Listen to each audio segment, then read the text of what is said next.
So we're going to go to a video of David, and it's a compilation of a number of, no, back one. Sorry. So here we go. So million. Maybe. Here we go. No, we will.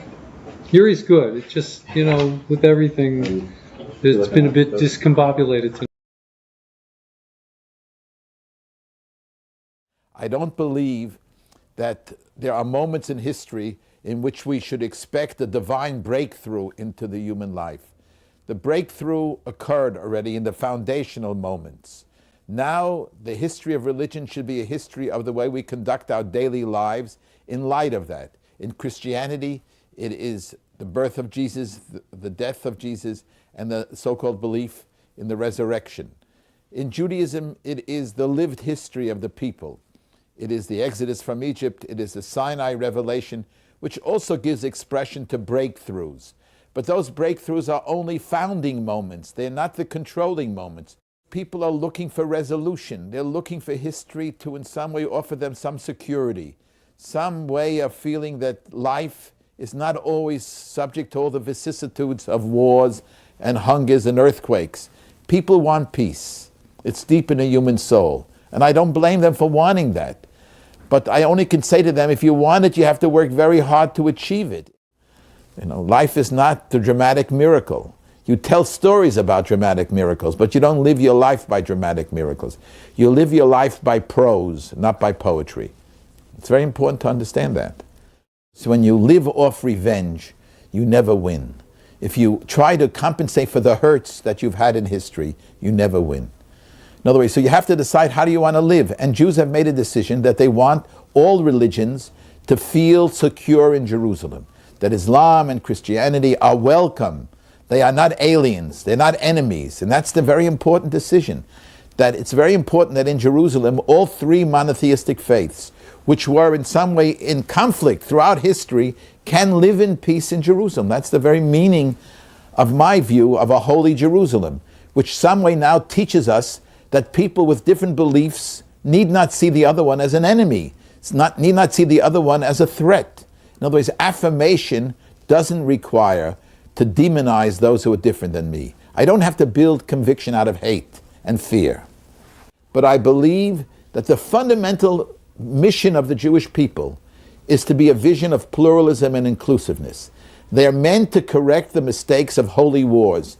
I mean, Jerusalem is a city filled with blood in history. Each group in the Crusades were trying to conquer the other ones. Jews have come home to say that God doesn't want us only to sing one melody. It's beautiful to see on Friday Muslims in prayer, and on Shabbat the Jews singing their prayers, and on Sunday the church bells ringing. There's different music in Jerusalem, and that's what I think is what we have to celebrate. The sacredness of human life and peace is far more significant than the sacredness of place, and that the holy city of Jerusalem should be able to be an invitation for all to feel dignified within it. Now again, how that gets worked out, what is a symbolic gesture? That Jerusalem is the capital of Israel and will be the capital forever is understandable. But how, in what way do we work out the geographic space so that others can feel a sense of dignity? Now that fact that Muslims or Arabs, Palestinians would feel that Jerusalem is holy for them doesn't take away from my love for Jerusalem. Other people loving Jerusalem doesn't take away my love. And I have to learn to celebrate their love as well, at the same time not destroy my own national feelings. In other words, sometimes the desire to accommodate, you deny your own feelings, and that's a mistake. I mean, there are particular Jewish passions. They have a right to live, but can they live and at the same time allow other people's passions to live as well? That's the hope for the future. It's the hope that political sobriety and religious sobriety will reign. I don't feel that rebuilding the temple is going to make any appreciable difference in the renaissance of Judaism in the Jewish world. Judaism will grow through teachers and schools. We've learned to live without temples. We've built a Judaism which is not temple-oriented. without sacrifices. Prayer replaced sacrifices. I don't need to go back to that in order to renew Judaism. But I appreciate their national pride. And we just have to say, there should be a new national pride. The fact that we are tolerant to others and that we can allow others to feel comfortable here is part of our new dignity. And I hope that could work, but I don't think it's going to convince people who want to rebuild the temple. I just hope that they have patience and let the Lord do that for us. So let's take a minute and just reflect. What David is trying to articulate there, excuse me, is a sense that, first of all, there are breakthrough moments, but they don't occur all the time. Remember his initial feelings that maybe the Six-Day War is one of those breakthrough moments, and then he pulled back from that. Came back to in a way, a more traditional understanding. There is a breakthrough moment for a given religious tradition, and then you wind up with interpretive moments. Interpretive moment isn't the right word, an interpretive style or continuum. And that's what sustains a religious tradition. The other point he wanted to make clearly is that Jerusalem is an open city for all. Now, you may have noticed the date of that interview. That was 1993. You have to go back to 1993, which was the year that I came here, and it was the year of Oslo. And in September of 1993, the agreements were signed at the White House. And there was a lot of hope in the air. Things have changed over the 30 years, but I think for many of us, we still would like to hold on to that dream, whether it's easy or not. At the moment, it's not so easy, and we have people who are in ascendance in all areas that really would attack that idea. We have to keep in mind that we don't get there, as David said, in an easy way. He was actually quoting the first Governor Cuomo when he said that we govern in prose, but we dream, as it were, in poetry. So let's take a look at, do you have questions here before we go on to the slides? Brenda. What did he say with breakthrough moments? They're not found in moments, but what moments are they? He said breakthrough moments are not found in moments. They are...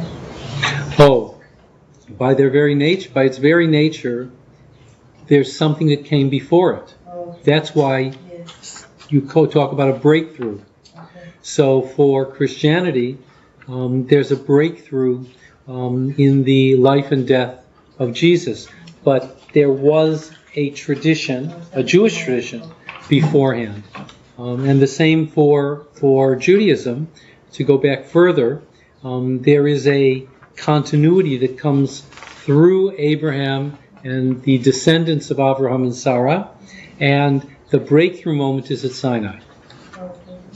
And you can find similar idea in Islam, etc. I think that David Hartman was a lot more optimistic when he came to Israel and figured he could make a revolution to a certain extent that would be unity of the people. But then he just, I suppose, it didn't work out, so he decided things to do on a one-on-one basis and built up an institution in high school and all kinds of schools, and that way by influencing to this individual, not society as a whole. I think the idea is that you might be able, if you can change peoples as individuals, you might be able long-term to affect the society. And that seems to be the model. So let's take a look. This book, A Living Covenant, is, by most people's sense, the defining work of David Hartman. There are others that came after, and we're going to look next week at a heart of many rooms. But in particular, this one, and Zev Harvey, who made Aliyah and taught philosophy at the Hebrew University, writes here in a little précis. Notice that Hartman says the traditional Jew doesn't stand alone, but in the company of many teachers over generations. And we're going to see that actually expressed a little bit later by Rabbi Joseph Soloveitchik in a very beautiful way. He points out that it is the oral Torah, not the written Torah, that becomes the innovative spirit. And we'll follow through on that as well. Hartman really is engaged in interlocutors with 3 other people. We'll go to the next slide. I'll just pause you for a moment. Just people online are asking for you to repeat the question when they're asked in here. But really just for the people who are all the way on the other side, because the microphone is right next to it. Okay. Everybody online can hear me perfectly. Second gentleman over here could be heard perfectly. Just the people all the way on the other side. And okay. Unless you have a very loud voice like me, former swimming instructor, then just please speak loudly, and if it's not possible, please repeat. Okay, thank you. So we're going to go to the next slide. Here are the 3 people that he is engaged in a conversation with, a dispute and a dialogue. Maimonides, depicted here in a medieval manuscript. We don't really know if that's Maimonides. We have no idea what Maimonides really looked like. Any of the images we have of Maimonides are only post. But we've already seen him in this dialogue with Maimonides. He's going to bring Maimonides into a dialogue as well with Rabbi Joseph Soloveitchik, who was affectionately called, or respectfully called, the Rav from Yeshiva University, and Professor Yeshayahu Leibovitz, who was seen as the great curmudgeon of the state of Israel, as you'll see when we do a video of him a little bit later. Let's go to the next slide. Just quickly, we already know this, a little bit about Maimonides, his life transition, his significant works, etc. And he finally made it to the Heschel. Now he's off the Heschel, somebody else is on. We're going to take a look at the next slide, and David articulates what he thinks is the primary challenge of modernity. That there's a breakdown of halachic authority. There's a loss of a shared value framework. And that's articulated as well, I will say, by Rabbi Soloveitchik's son, Chaim Soloveitchik, in a major essay called Rupture and Reconstruction, where he talks about how the traditional mimetic way of passing along a religious faith and practices, how that was altered with the breakdown of a traditional society.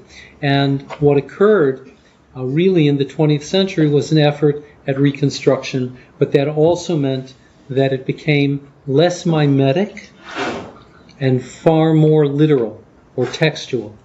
Once something becomes textual, then instead of saying this is what my mother, my grandmother did, or my grandfather, my uncle did, now it's what does the book say? And books are less flexible and less individual than family traditions. So the breakdown of that traditional society, how do you reconstitute Judaism in the modern world? So for some people it is to go back to that book and to put it together the way somebody wrote it in the 1800s or the 1700s or the 1600s. What David is asking, can monotheism admit the legitimacy of religious pluralism? That was one of the issues he was articulating as we opened the tape. Can we accommodate different options within Judaism? Because Jews have chosen different ways to give meaning to their existence. And what he wants to do is provide a framework for that, so that it might be possible to have, again, look at the term, the living possibility. Remember, he wants a live opportunity. He goes back to that word constantly. Of course, the book is called A Living Tradition, right? We'll go to the next slide. I have a copy of the PowerPoint. I'm sorry? I have a copy of the slides. Let's not talk about that now, Alan. Okay?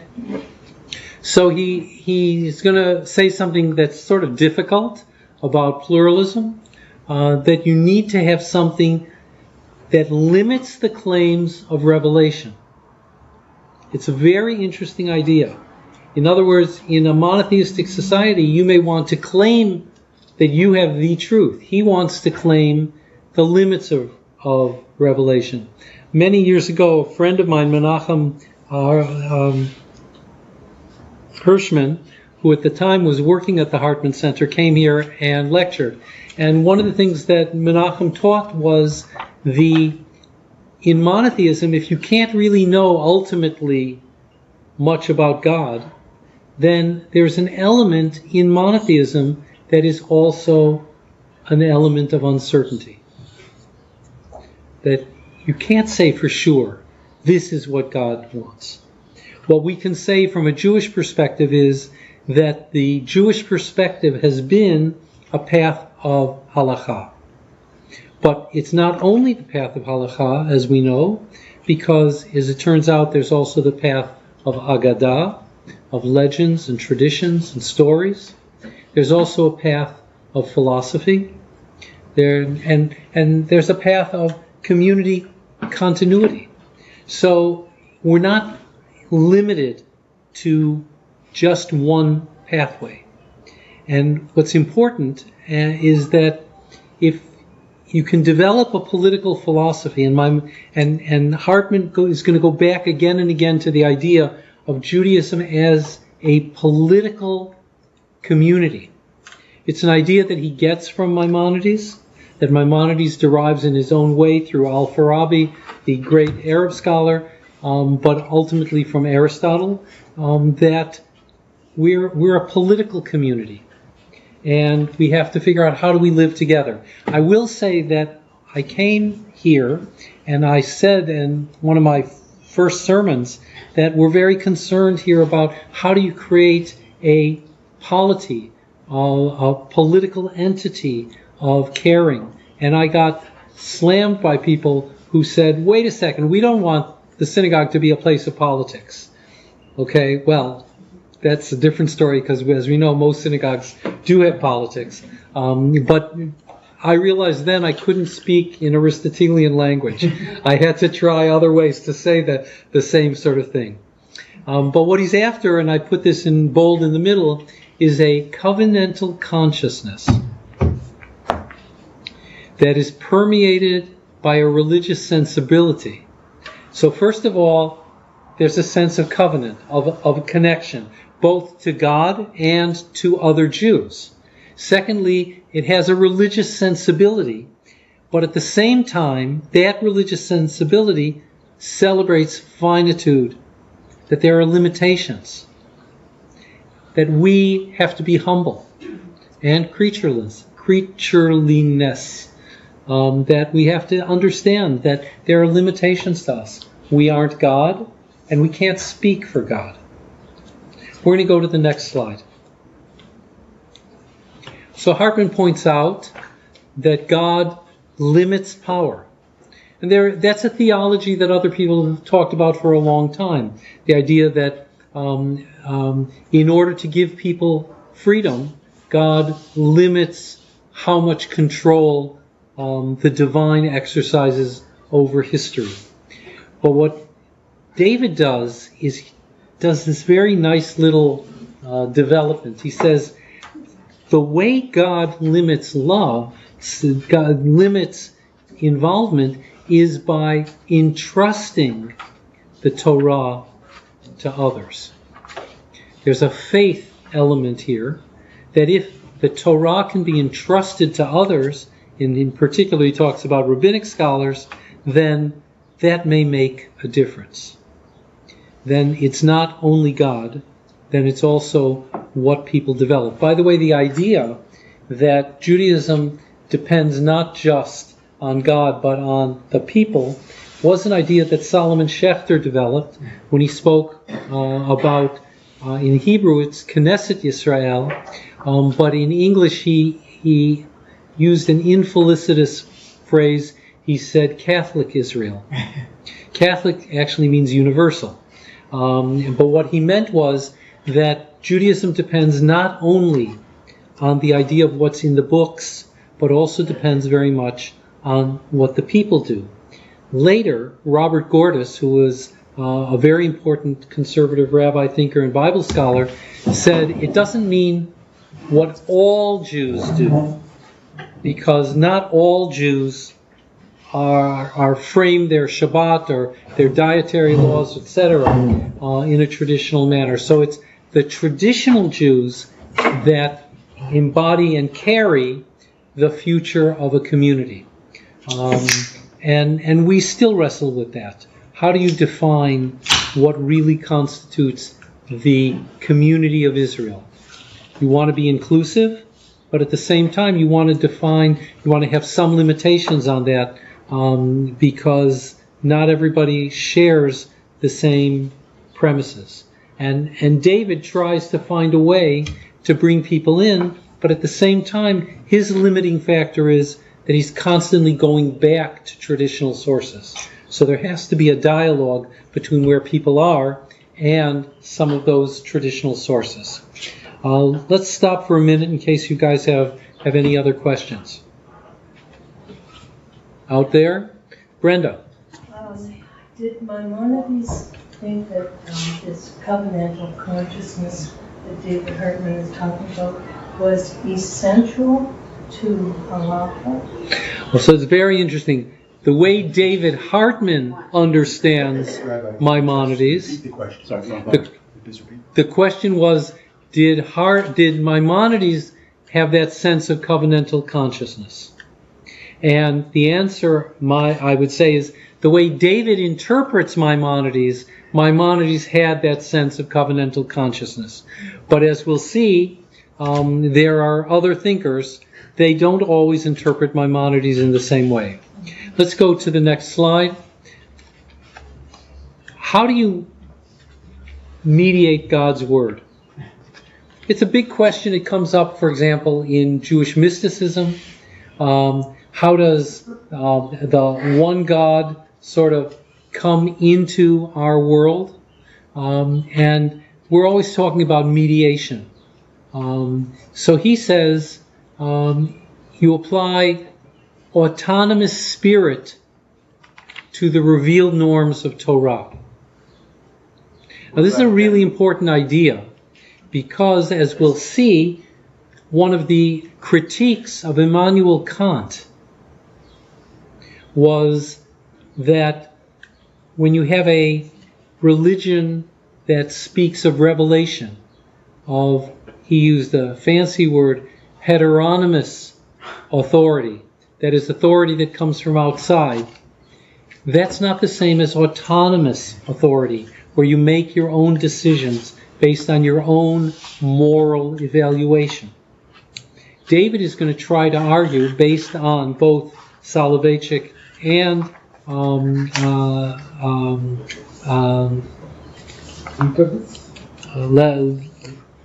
Leibovitz.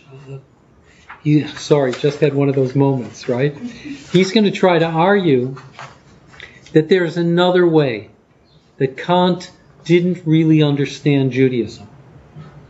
And by the way, Emil Fackenheim, in his book on philosophy and Judaism, also critiques Kant on the same basis, saying that there is an element of autonomy and individual decision within Judaism. So notice again words that you've heard before and keep coming back. Human adequacy and dignity in partnership with God. But at the same time, he acknowledges that there is another Judaic theme, and this comes through very much in Soloveitchik and in Leibovitz, of human terror and submission.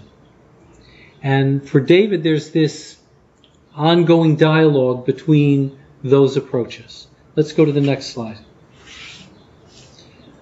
So this is a little clip about a Talmudic discussion about an oven that's called achnai, which seems to mean a snake. It's a round oven.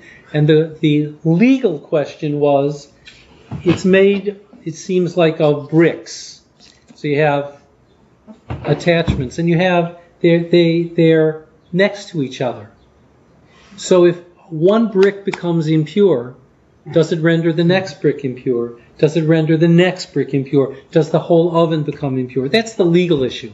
But what comes out of it is a different kind of discussion about the nature of rabbinic law and the role of the rabbis in making their own decisions. Here we go.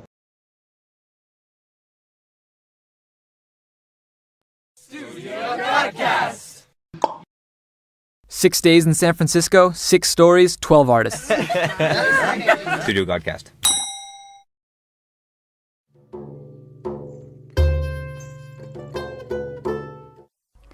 There once was an oven made of tile and sand. The owner didn't know if he could use to bake, so he put the question in the rabbi's hands, and their words ran the oven like a coiling snake.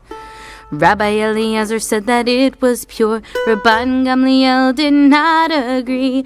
Rabbi Eliezer said, I am sure. All the other rabbis said, we shall see. Lo b'shamayim hi.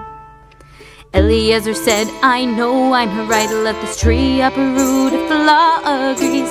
Out came the tree, then the rabbis fight. Said no proof can be brought from carob trees.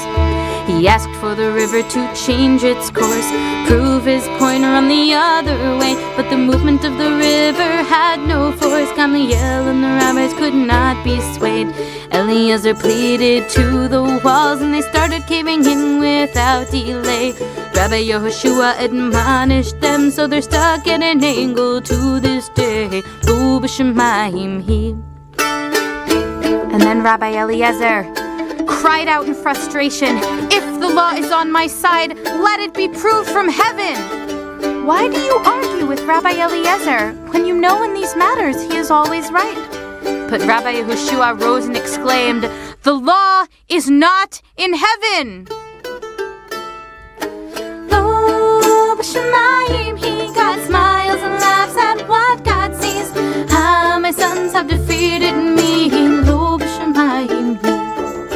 The rabbis voted to cast him out, but who should let Eliezer know? So destruction of the world won't. We'll go to the next slide. Here's a little more of the traditional piece in the next slide. Okay, somebody who developed a snake-like oven. The Talmud says in response, or the rabbis say to Rabbi Eliezer, Lo b'shamayim hi. And then they say, because the Torah was already given, we don't regard any kind of oracle, any kind of bat kol as significance. Because you, God, already wrote, Acharei Rabim Lahatot, follow a majority. Double A is a typo. So what happens? The Talmud then goes on and says, later, Rabbi Natan met Eliyahu and said, well, how did God respond when Rabbi Yehoshua said, Lo b'shamayim hi? And he says, Nitzchuni banai, nitzchuni banai. My children have triumphed over me. My children have triumphed. There's a sense of the limitation of the divine in favor of human autonomy and decision-making. And this is the idea that David wants to accentuate. We'll go to the next slide. So when there is that self-restraint, then people who study Torah have to restore God's presence, the Word of God, through the power of study. So it's not only direct revelation, but it's also the learning that goes on, the interchange that goes on between every student. We'll go to the next slide. And Hartman articulates this really as a paradox. There is an unconditional acceptance of revelation. And I would say that that's true even for Reform Jews and Reconstructionist Jews and conservative Jews. There's a sense, yes, God speaks. However, we understand that idea of revelation, because it can be very different for different philosophies. But on the other hand, there's enormous interpretive freedom and mastery over the text. The Torah may be from God, but its application is determined by human beings.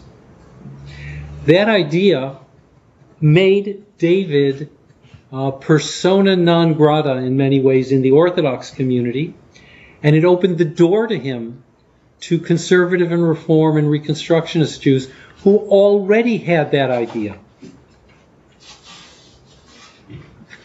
That's why David was accused of not really being Orthodox. But he really tries to hold on to the part about the unconditional acceptance of revelation. He doesn't want to lose that, but he also doesn't want to overemphasize it. We'll go to the next slide.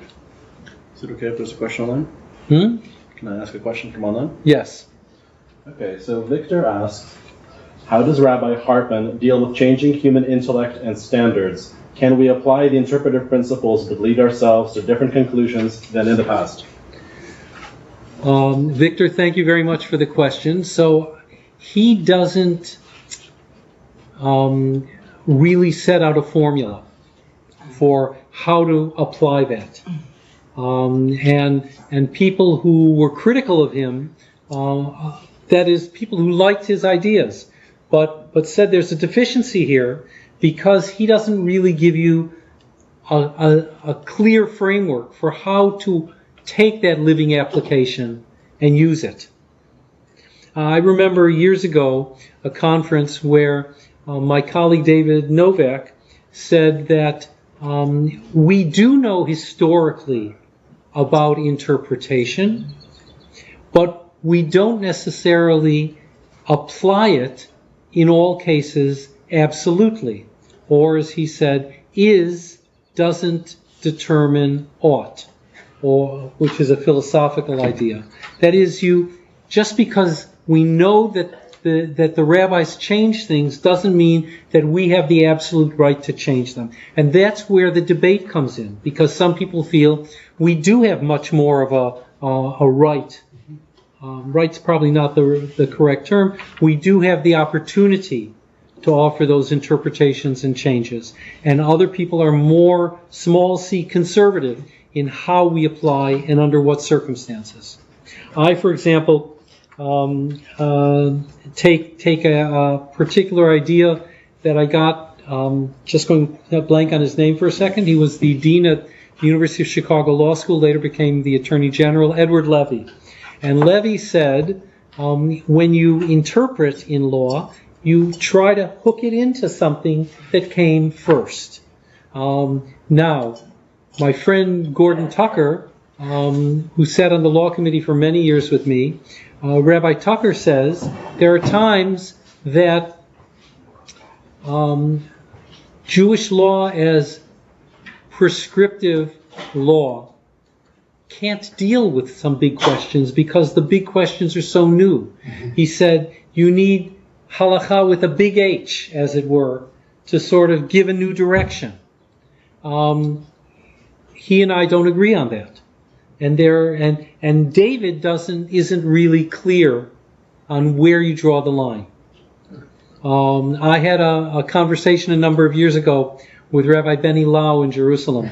And Lau is, again, a modern Orthodox rabbi who is trying to bring ethics to bear on Israeli life. He helped to create the the kashrut mark of ethics for restaurants and businesses in Israel, among other things.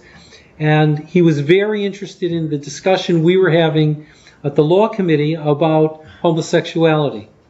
And he said, well, how do we deal with that? And I said, the question is, how far do you allow your interpretive process to go?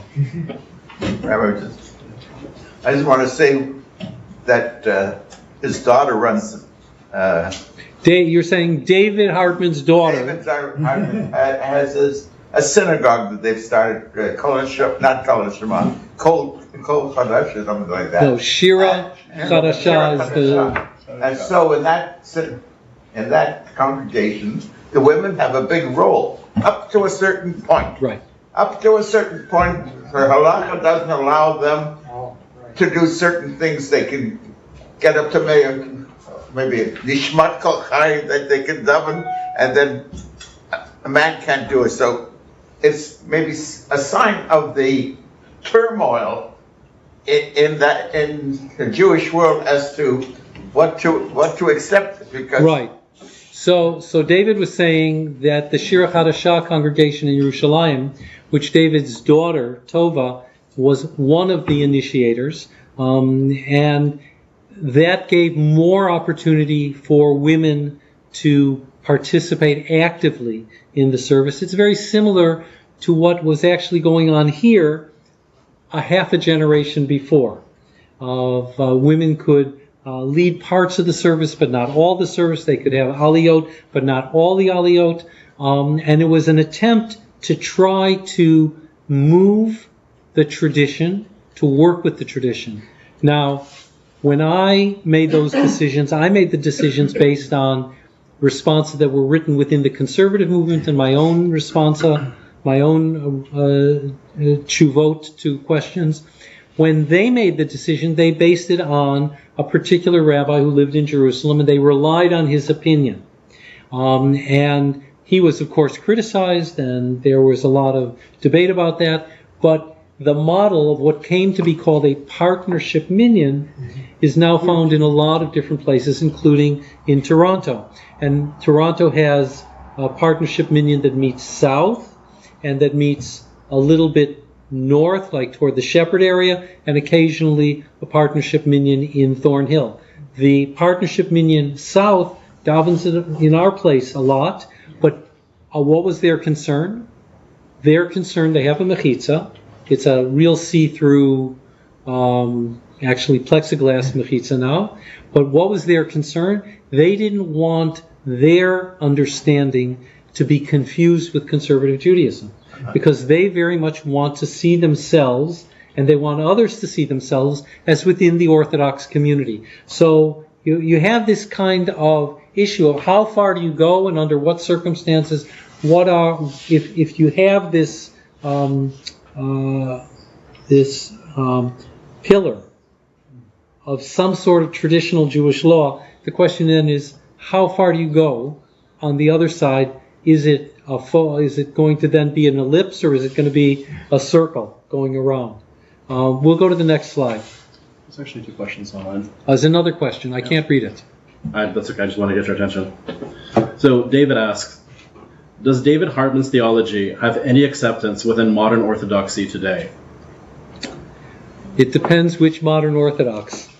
So the people who are associated with Chovevei Torah, which is a modern Orthodox yeshiva that is not accepted by Yeshiva University, for them, David has an important voice.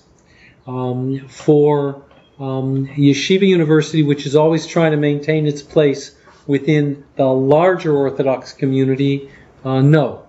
And the same is true of Yitz Greenberg. I suppose the same might be true of Marty Lukshin, who some of you know from our own community. Second one is from Peter. Hartman appears to give the rabbis tremendous power in elaborating expansion of the interpretation of the Torah. But today the rabbis may not have that authority or respect. How does one manage that? So David's idea that the rabbis have a lot of flex is not always accepted. And so even the rabbis who agree that there is historically more interpretive authority, then there's still the question of how far do you go? And David, even though he loved halakha and he loved learning a sugya of Talmud with people, he couldn't really tell you that. But what he did do was encourage other scholars to investigate these issues and to show how there's a bigger bandwidth in Jewish law. So it wasn't necessarily to say, go ahead and do this. David didn't want the Hartman Institute or himself to be seen as someone who determined Jewish law. But what he did want the Institute to do, and what he did want the scholars who were associated with the Institute, known as the Machon, to do, is he wanted them to show where there has been this kind of interpretive of creativity. And then that creates an opportunity for others to take the models that may not have been focused on. Because the big focus is when you're studying in the rabbinate, particularly in a traditional setting, you want to know the Mishnah Torah, you want to know the Tur, you want to know the Shulchan Aruch, you want to know the Mishnah Brura, you want to know the Taz, you want to know the Ketzot HaChoshen. But there are others.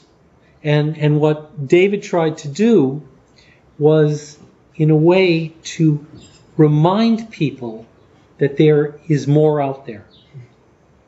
By the way, one of the big debates in the 15 into the 1600s, you see this in the Yam Shel Shlomo by Shlomo Luria, is he said, writing down Jewish law is terrible.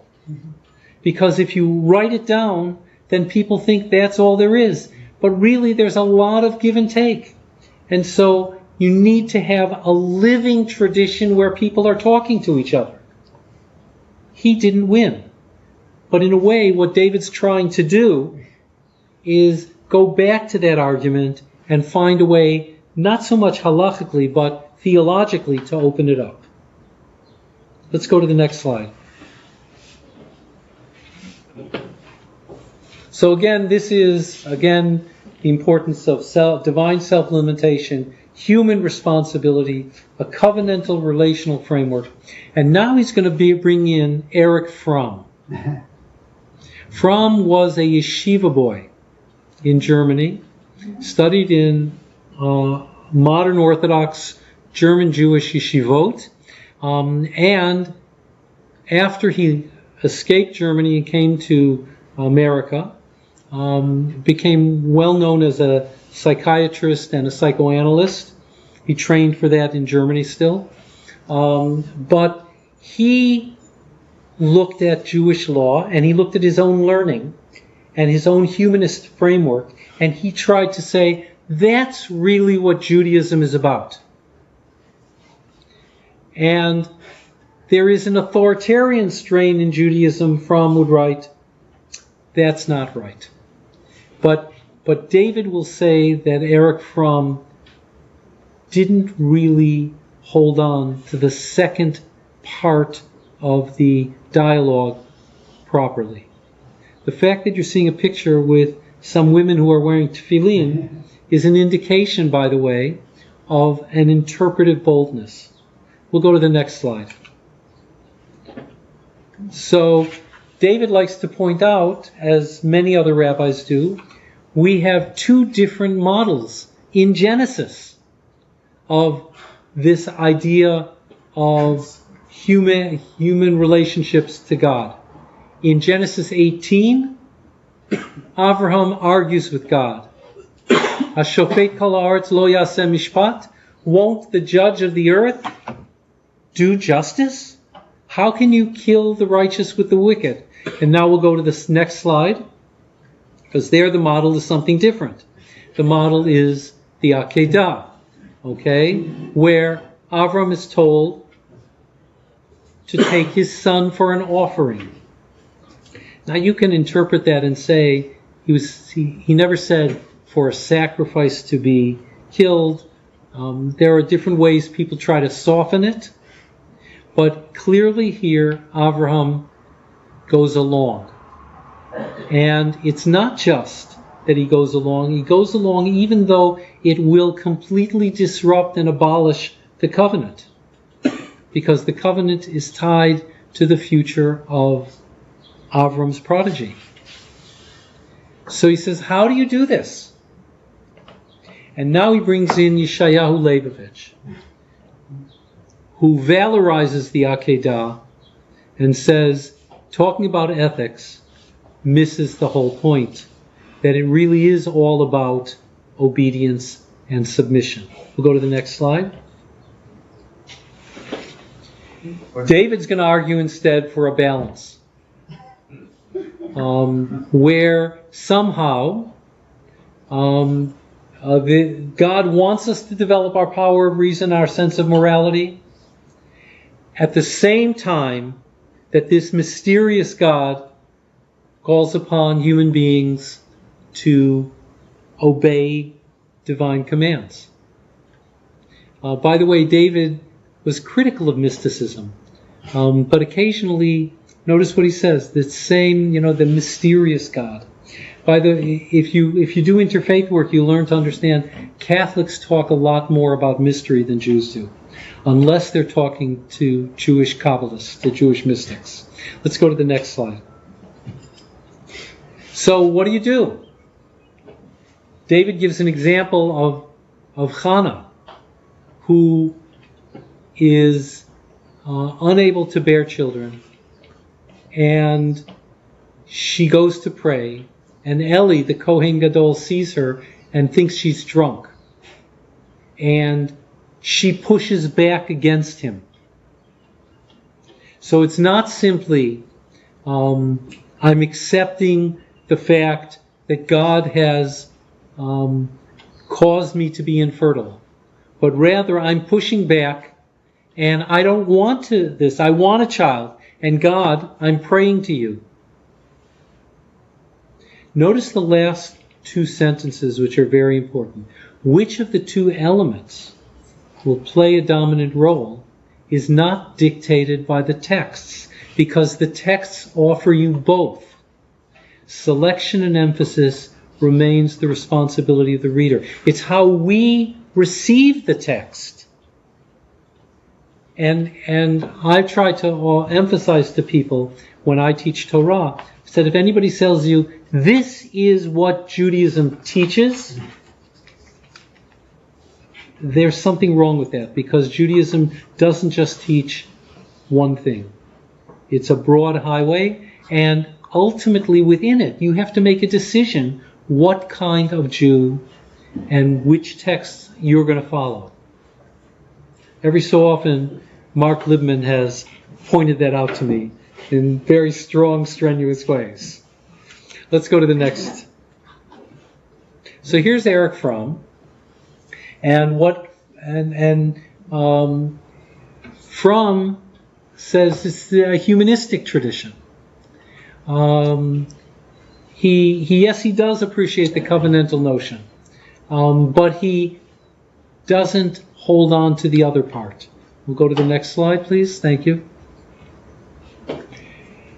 The real contrast is Yeshayahu Leibovitz. Leibovitz, who I said to you was the curmudgeon of Judaism. He's not interested in what we might call the humanistic, assertive, ethical features of Judaism. What matters? Avraham's submission. The act of worship reaches full purity only when the human being's sense of personal dignity is negated. Now, Yeshayahu Leibovitz was not a Kabbalist, but in Kabbalah you do have this idea of bitul hayesh, the nullification of one's individual identity. And in Kabbalah, it's to be absorbed in a much larger entity, or a much larger flow of divinity. But here, it is God who stands across from the human being, and God who demands. And if you try to bring any categories, I learn from prayer. It brings the community together. It enables me to reflect, or challenges me ethically. Forget that. Forget that. He is absolutely worship out of love to God, demands total submissiveness. It's a very difficult idea. I wasn't exposed to Leibovitz until I came to study with Hartman. And I will say that I heard him once or twice at the Institute in the early days before his death. And I reacted really negatively to it.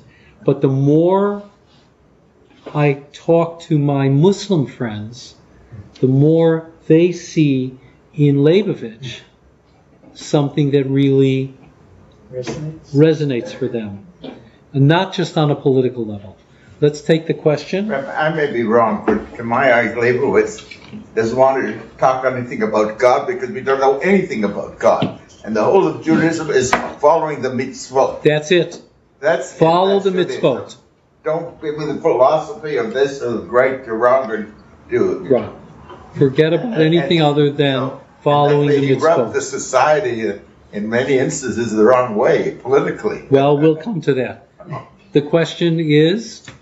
So Peter comments that Leibovitz seems to say that death is okay as long as one's morality is not lost. Obedience is numero uno. Obedience is numero uno, and even if it leads to death. I don't know what it is. That would be his approach. Let's go to the next slide. Was he a rabbi? He was a professor of biology, neurology, physics, chemistry, history of science. He was a real polymath. And his sister, by the way, Nechama Leibovitz, was a great scholar of Tanakh and opened the study of Torah open to so many people. What's interesting, these are two very great teachers. They're great teachers. People would flock to hear Yeshayahu Leibovitz. What? I learned with Nechama for a year. You learned with Nechama. And many of you who know others here who have taught here, I just went blank for a second. It'll come back to me. Ben Hollander, sorry. Ben spent many years studying with Nechama and learning her approach. Judy. If he wasn't a rabbi, why did this kind of radical idea have standing? He was a real public intellectual. He was a scholar of He was well regarded in Israeli society as someone who knew a lot and who had a lot to contribute. And we'll see, we're going to have a little clip of him in a car because we don't have a lot of clips of him. I sent you one in Hebrew, which is translated at the bottom, but you're going to see one tonight as well and get a sense of him. But look at this. According to Leibovitz, there are two stages. First, you appeal to people's self-interest. That is Shelo Lishma, worshiping God not for its own sake. But that is a subsidiary approach to serving God Lishma for its own sake. And if you serve God for God's sake, then you don't bring in all of your human concerns. And you'll see David reacts from and to Leibovitz. We don't want something that's human-centered. We don't want one there that is God-centered. He's going to argue that the best example comes from somebody else. Would you turn to the next slide, please? The example that he wants to use is Joseph Soloveitchik, who doesn't try to eliminate one of the two themes, but tries to find a way to integrate them. But even though David was Hartman's student, and let's go to the next slide. Even though he was Hartman's student, Soloveitchik student, he differed with him. He differed with him, as we'll see. Okay? Soloveitchik came from Brisk to Berlin. And David says in one lecture that move changed Orthodox Judaism. Wasn't alone, but the move from Eastern Europe to Berlin, which was the equivalent in the pre-war years of the center of intellectual life, that move, Heschel made the move, Soloveitchik made the move, the Leibovitz Rebbe made the move, and others. And when they did that, out of that encounter between a very deep traditionalism and a very modern philosophical approach, though that move changed each of them and changed the way they taught Judaism. And we have to remember how significant that geographic and intellectual move actually was. There is a question? Shirley asks, how does Leibovitz caution that humans are actually hearing God's voice and not some ego-directed voice? Because you're only following halakha. Now, keep in mind, he's writing before the idea, or maybe even as the idea, Foucault is developing the idea that all law comes from power, right? But for Leibovitz, this is how the halakha is developed, and this is what you're supposed to do. Let's go to the next slide, and you're going to get a little sense of Leibovitz. Just a little one. It's not a great clip, but hopefully you'll get something.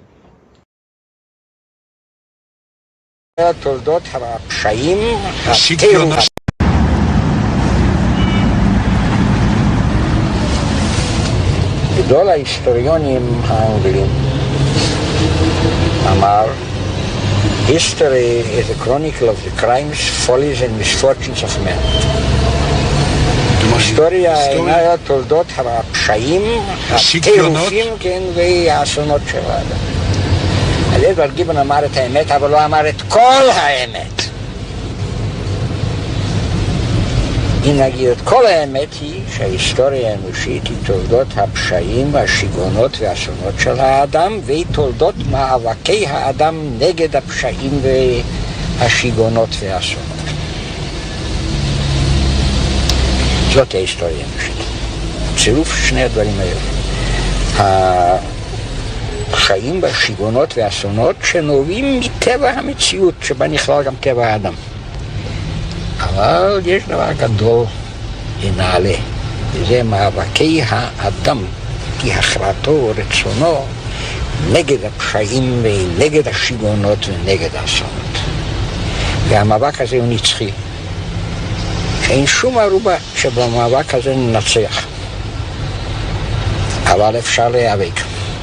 אני חושב שזו תפיסה אופטימיסטית של ההיסטוריה. אותו דבר אני אומר על ההיסטוריה של העם היהודי. למען תזכרו ועשיתם את כל מצוותיי והייתם קדושים. זה לא הוגשם ולא יוגשם לעולם. אבל אפשר להיאבק למען הדבר הזה. וזה מהותה של ההכרעה הדתית האמונית. אתה יודע מה, אתה ודאי אינך יודע, מהי המילה הראשונה בשולחן ערוך? המילה הראשונה, יתגבר. זאת המילה הראשונה של השולחן ערוך. יתגבר כארי לעמוד בבוקר לעבודת השם. המחבר, שמחבר יהודים שומרי תורה, קוראים סתם לרב יוסף קארו, מחבר של שולחן ערוך. הוא המאמין הגדול ידע שהאדם בכלל לא מסוגל לעבוד את השם. נגד טבעו של האדם. ולכן הוא לא אמר יקום האדם בבוקר לעבודת השם. הוא אמר, תתגבר כארי לעמוד בבוקר לעבודת השם. תעשה מאמץ לעבודת השם. וזה משמעות של כל המצוות. מה עם כל המצוות? מאמץ לעבודת השם. המאמץ הזה הוא נצחי. מדוע? שזה נוגד את טבע האדם. לכן האדם אף פעם לא ישתנה ולא יהפך לאדם אשר מטבעו עובד תמיד. אותו דבר אני אומר מדינת ישראל. אין ערובה לעתידה של מדינת ישראל. Okay. So the sense.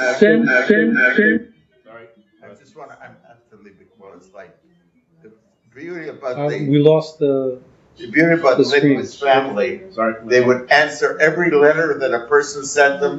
They would meet with anybody who wanted a question to meet with them, and no matter how busy they were always open. On his political point of view, that is a different question for the end. But right. that personality is something we don't find today. Anybody. Completely open to all these questions. Tremendous letter writer.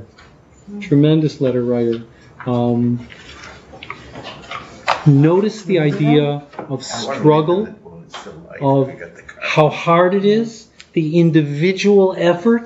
That is all a way of saying Kant is wrong. Immanuel Kant was wrong. That there is tremendous power in the human struggle. That we have to make those decisions. And he applied it clearly to his understanding of Jewish law.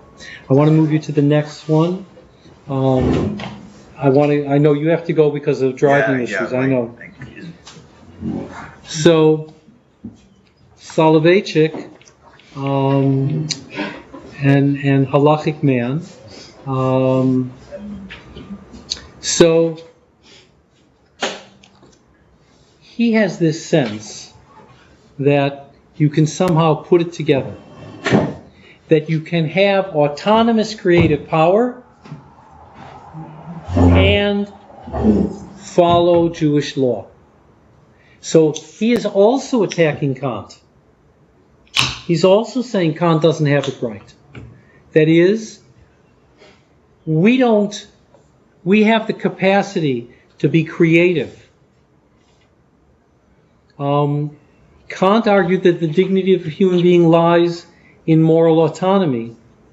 Soloveitchik introduces halachic Judaism to the world of Western philosophical thought, and he says there are ways that human beings make decisions, act with creativity within a framework. And here he takes the idea that Judaism does want to create obedient personalities in terms of the norms of halakha, but in terms of the creativity of Talmud Torah. So if I could differentiate, he sees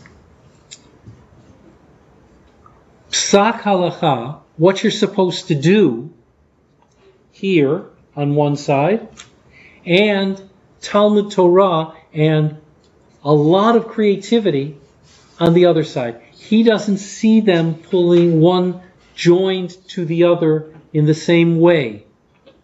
So he doesn't say, oh, well, if my Torah study leads me to this, then I would change Jewish law. That's not where he's at. He holds them as like two magisterium. One is you do it, and the other is you're absolutely creative and open to all kinds of ideas in terms of your thinking. Next question. So there is a question online from David, and he asks, can we get a definition of creatureliness? Creatureliness is where all of us are, but I don't think that they really define it. It's almost as if it's understood. It means that you're dependent, you have flaws, you have physical limitations, you have intellectual limitations. Somebody said to me today, she understands that, your body does different things to you as you get older. Right? That's an example of creatureliness, but it's also intellectual. Let's go to the next slide, which is obviously you can see it's from a wall sculpture, and in there the angel is holding science. Right? So Hartman uses Maimonides to critique Soloveitchik because he says Soloveitchik's idea of holding these two separate is not what Maimonides meant. Covenantal Jews want the fullness of religious vitality. They want to connect the law and its purpose with their understanding of truth and rationality and the harmony of the universe. So for him, and again this last sentence is really critical, for Maimonides' love of God grows from understanding, and from Soloveitchik, from total surrender. So Soloveitchik is not so far away from Leibovitz, except Leibovitz says there's the part one is you do it for all the other purposes.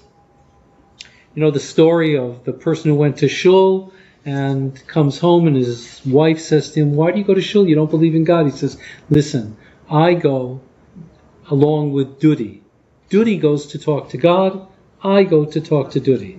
Right? So there's a sense, there's all kinds of reasons why we do things. For Leibovitz, that's a preliminary stage to a higher one. Soloveitchik doesn't see it as a preliminary stage, but rather he says there is the intellectual on one side and the obedience to halakha on the other. I want to go to the next slide because of time. And David tries to talk about an ethic independent of halakha. There was an important essay that he's responding to in many ways by one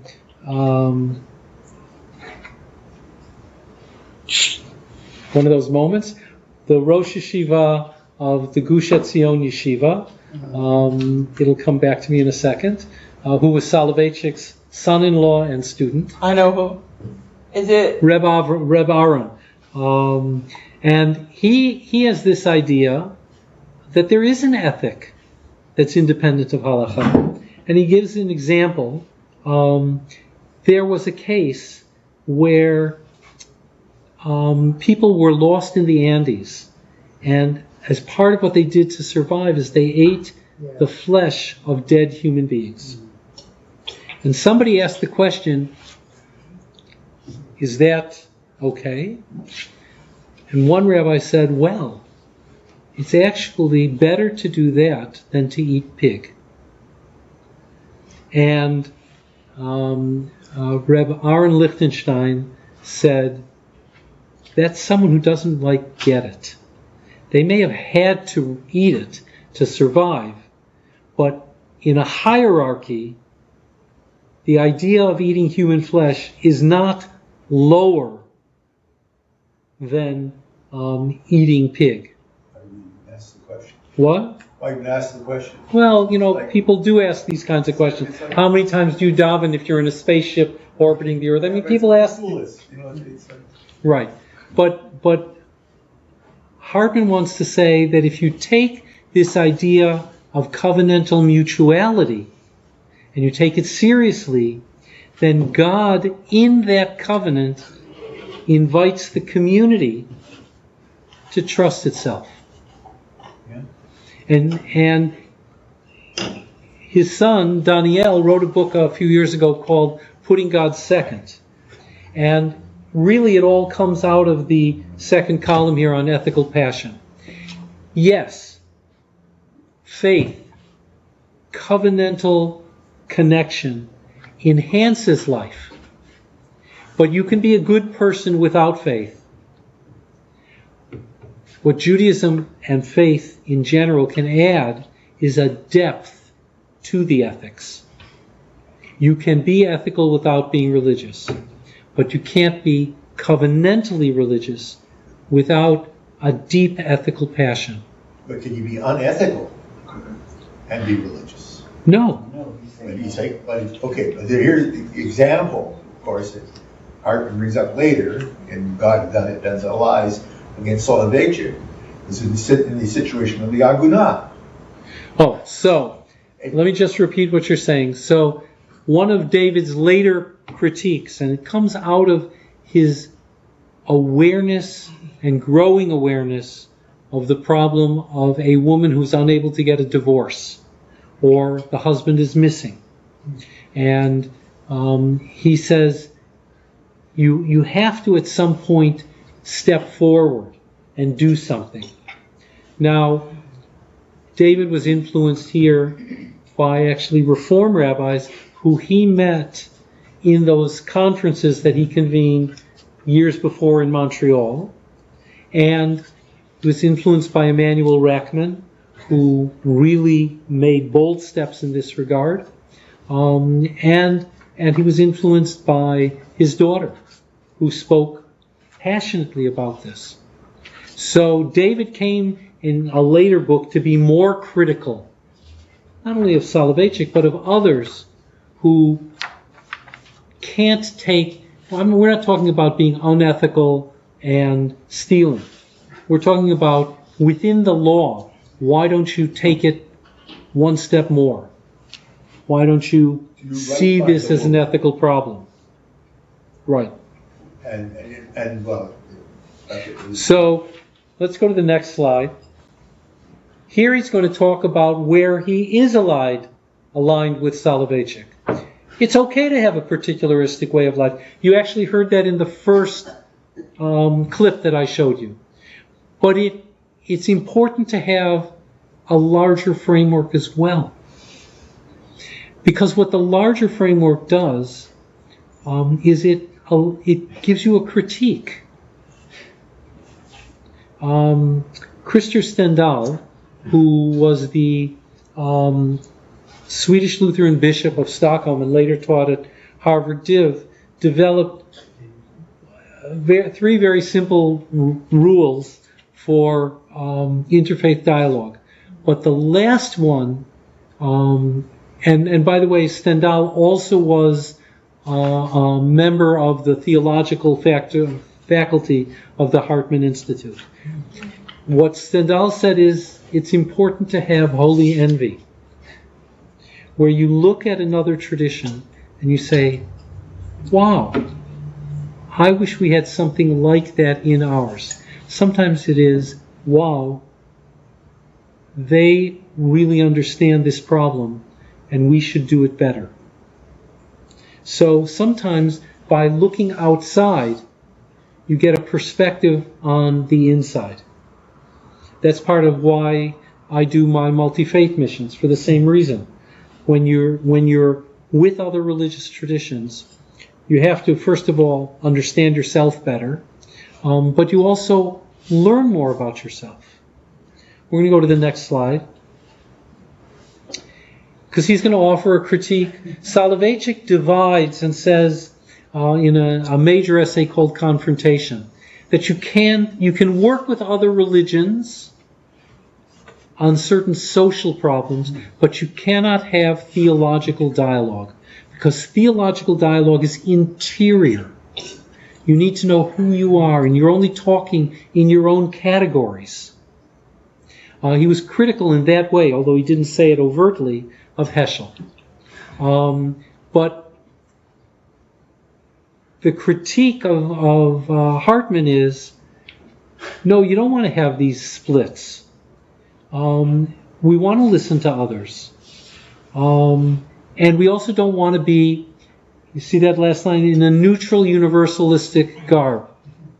One of the issues that Muslims, Sikhs, and Jews, traditional Jews, have in Canada in employment situations is that in the past, in order to pass in public and in business situations, etc., is that you had to kind of be neutral. But these are all religious traditions where the way you dress is important. Times of prayer are important. The food you eat is important. And that's not neutral. So it's a mistaken notion, I'll say, of the French Enlightenment, because we're seeing the implications in France as well as in Quebec. It's a mistaken notion that it's only in neutral universalistic garb that we can deal with religions. Judaism has something to say in its depth and passion. We'll go to the next slide. Do you have a copy of this PowerPoint? Who's in the picture, please? That is Pope Francis, and if I am correct, I'm just going blank on his name, Alessandro, who was the rector of the Seminario Rabbinico de Latino Americano, and I'm just going blank on his name, and they were friends in Buenos Aires. And when Francis came, he invited his rabbi friend to come to Jerusalem with him.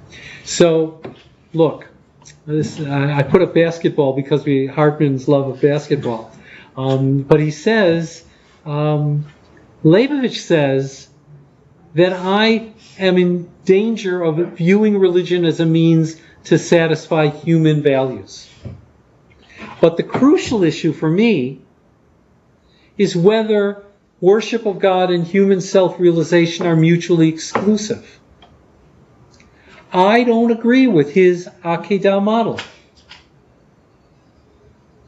I think the mitzvot for him are are unidirectional, but for me, they're interactive. And our humanity is part of our relationship with God. We'll go to the next slide. So Leibovitz is very clear. We're not going to do this thing on politics and idolatry because I already showed it to you. Leibovitz says, look, if you do anything based on national interests, ethical interests, social interests, that voids the mitzvot.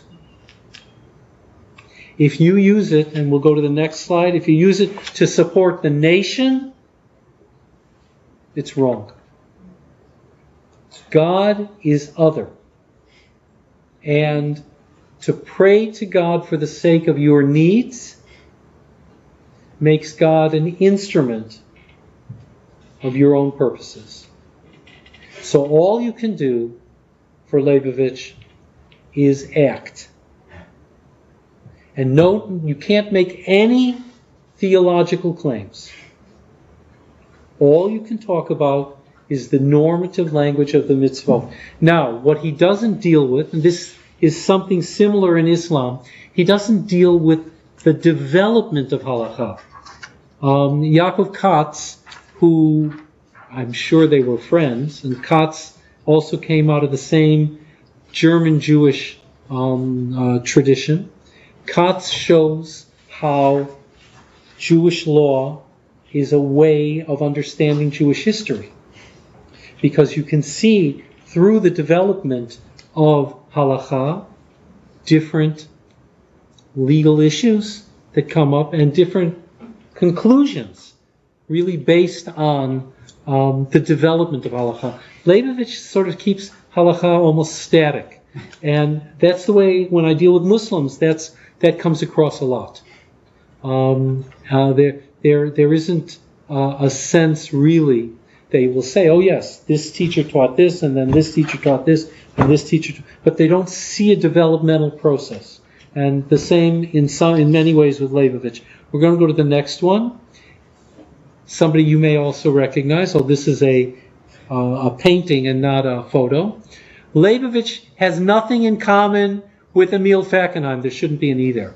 Who talked about the commanding God of Auschwitz, or through military victories of the Israeli army, because neither reborn Israel nor the Holocaust has any particular religious significance. Now, Jack Neusner also wrote a very important essay where he said, look, why is the Holocaust and the death of 6 million any more of a violation and a disruption of faith than the death of a child? Why is there that any more? Just one, the moral issue is the same. And here he says, Leibovitz says, events in nature and history are religiously indifferent. There's no gap in that word. We're going to go to another one because I have to move fast because of the end. He also says, Leibovitz is also critical in a way, although he doesn't talk about Kaplan, but he doesn't want Judaism to become an instrument for group survival. So it would never lead to the approach of Mordechai Kaplan, who understood Judaism as a civilization that promotes and secures the survival of the Jewish people. Because mitzvah is not an instrument for Jewish continuity. It has to exist outside of itself. Go to the next slide. For Leibovitz, Kedusha, or holiness, has no human purpose. It's very much, I would say, like the book of Leviticus. You do it. Now, we may believe that we have a theology. There is a theology that undergirds the book of Leviticus. And certainly Milgram has written about that. But Leibovitz says, no, Kedusha doesn't adhere to anything other than God. And Hartman says, no. It's not. He says, Leibovitz claims that Maimonides gives human focus in a preliminary stage, but I don't accept that. I think Maimonides sees them in dialogue. Remember what I said. These people are great scholars of Maimonides. They disagree on how to interpret Maimonides. And David puts a particular emphasis on this idea of mutuality. We'll go to the next slide. So, he thinks if you focus on the Akedah, then it enables you to say, yes, history is hard for the Jews. We always face that, and we always have to overcome. We always have to ultimately serve God, no matter what. But David says it destroys the possibility of the full presence of a human being in religious life. We'll go to the next slide. And David now begins to develop an idea that is present in Maimonides, I mentioned earlier, that mitzvah is a covenantal political category. How do you organize Judaism as a political community in a way that will mirror the way God manifests himself within the patterns of nature?